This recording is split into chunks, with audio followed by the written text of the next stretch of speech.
AN désigne ici une suite de réels ou de complexes pour laquelle la série de termes général AN converge. Et BN désigne une suite de réels monotones et bornés. Et on nous demande alors de montrer que la série de termes général AN-BN converge. Remarque 1. Quitte à changer BN en moins BN, on peut supposer, sans perdre en généralité, que la suite BN est croissante. L'idéal aurait été de réussir à montrer la convergence de cette série-là en se servant de la convergence de cette série-là via un théorème de comparaison. Le premier souci est que rien ne nous dit que ce terme-là est de signe constant, vu qu'il peut même être éventuellement un terme complexe. Et si la valeur absolue ou le module de cette quantité-là est bien dominé par la valeur absolue ou le module de cette quantité-là, vu que la suite Bn est bornée, on ne peut rien en déduire, vu que cette série-là est supposée convergente, mais a priori non absolument convergente. Aussi, va-t-on se rabattre sur la somme partielle de cette série-là, qui est une somme d'un produit de deux termes.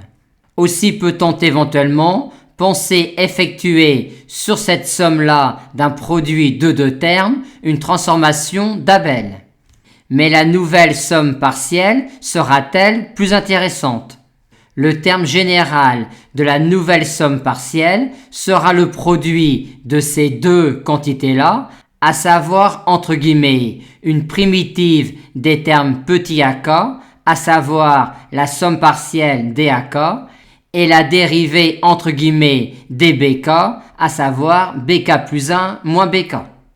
Et ce terme général-là de la nouvelle somme partielle sera plus intéressant que celui-là, si on peut faire sur celui-là ce que l'on n'a pas pu réaliser sur celui-là. À savoir, peut-on majorer la valeur absolue ou le module de cette quantité-là par le terme général d'une série qui converge. On a ici une quantité positive, vu que Bn est croissante, et qui est de plus le terme général d'une série qui converge, vu que la suite Bn converge, étant croissante et majorée. Et on a ici une suite qui est bornée, étant la suite des sommes partielles d'une série qui converge. Par conséquent, on peut écrire cette inégalité-là, d'où on peut déduire, vu que l'on a ici le terme général d'une série qui converge, que l'on a ici le terme général d'une série absolument convergente, donc convergente. Il paraît donc judicieux d'effectuer sur cette somme-là la transformation d'Abel, ce qui nous donne cela. On a ici une quantité qui a une limite finie, étant donné que l'on a ici le produit de deux suites convergentes.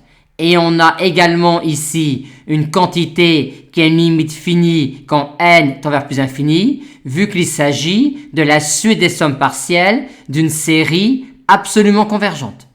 On en déduit donc que cette quantité-là possède une limite finie quand n tend vers plus infini, ce qui achève de démontrer que cette série-là converge.